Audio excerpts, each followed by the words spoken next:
কথা বুঝতে পেরেছেন? তাহলে কি বোঝা গেল? ইবাদত বন্দেগীর মধ্য দিয়ে আল্লাহ যাকে খুশি তাকে আউলিয়া আল্লাহ বানাইতে তাকে দিন ইসলাম প্রচার করাইতে এটা কার ইচ্ছা? বুঝে গেছেন? বলেন ইনশাআল্লাহ বুঝে গেছেন।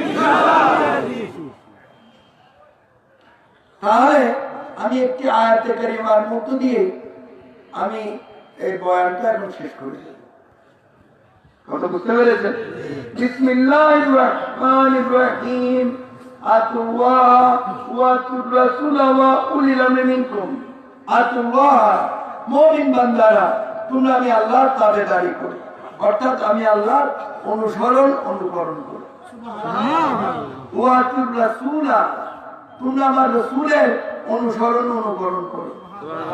ওয়া উলিল আমরি মিনকুম, আওলাদের রাসূল আউলিয়া আল্লাহদের অনুসরণ অনুকরণ করো।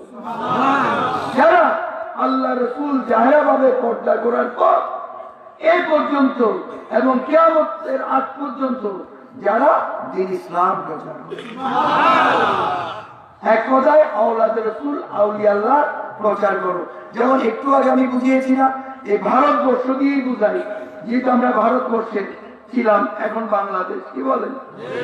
এই ভারতবর্ষে আওলাদের রাসূল আউলিয়া আল্লাহরা দ্বীন ইসলাম প্রচার করেছেন না? সিলেটে শাহজালাল রহমতুল্লাহ আলাইহি ইসলাম প্রচার করেছেন না? খাজা মঈনুদ্দিন চিশতি ইসলাম প্রচার করেছেন না? গৌসুল আজম আহমদুল্লাহ মেজভান্ডারী, গৌসুল আজম গোলামুর রহমান মেজভান্ডারী, গৌসুজ্জামান শফিউল বশর মেজভান্ডারী ইসলাম প্রচার করেছেন না? হামিদুদ্দিন বগদাদির কথা বলেছি।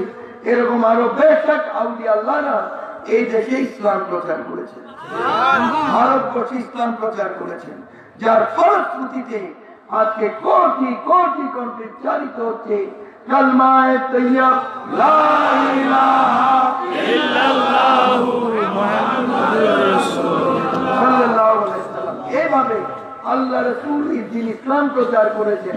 তারপরে আওলাদের রাসূল আউলিয়া আল্লাহরাই এই ওল্ড ওয়ার্ল্ডে আল্লাহ রাসূলের মর্জি মোতাবেক আল্লাহর ইচ্ছায় ওল্ড ওয়ার্ল্ডে পরবর্তীতে আউলিয়া আল্লাহ আওলাদের রাসূলরা দ্বীন ইসলামের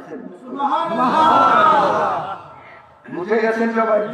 তাহলে আওলাদের রাসূল আউলিয়া আল্লাহর অনুসরণ অনুকরণ করা, রাসূলের অনুসরণ অনুকরণ করা, রাসূলের অনুসরণ অনুকরণ করা, আল্লাহর তাবেদারি করা, অনুসরণ